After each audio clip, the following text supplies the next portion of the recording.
Kandidati për deputet në listën e hapur të Partisë Demokratike për Qarkun e Vlorës, Edmond Fetau, ka vazhduar takimet elektorale në zonën që ai përfaqëson për zgjedhjet parlamentare të 11 majit. Fetau është ndalur në zonën e kabinave të plazhit të vjetër, zonë e cila mbar shumë kujtime për fëmirin e tij, aty ku ai ka kaluar një pjesë të saj, dhe gjithashtu takime elektorale në zonën e Pyjores. Duke zhvilluar këto takime në këto dy zona, Fetau ka parë nga afër realitetin e tyre të lënë po njësoj në vitet e fundit zona të haruara dhe të shkatruara totalisht.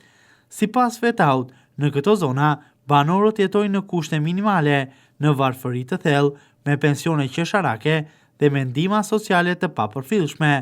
Fetau thos se shumë prej banorëve ju është hequr edhe asistenca dhe janë lënë në mëshirën e fatit, individ të moshuar të cilët përpiqen të sigurojnë kafshatën e bukës duke mbledhur dhe duke shitur kanaçe, një pamje tronditëse, një realitet i trisht dhe i padrejt. Gjatë takimeve me qytetarët, Fetau pohon se kanë ndije zhgënjim dhe lodhjen e tyre të thellë ndaj politikës aktuale.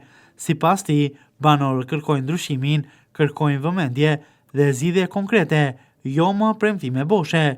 Gjithashtu në këto takime është parë nga afër edhe gjendja shqetësuese e infrastrukturës, rrugë të amortizuara, por edhe mungesë të investimeve, të cilat e bëjnë jetën e banorëve çdo ditë më të vështirë.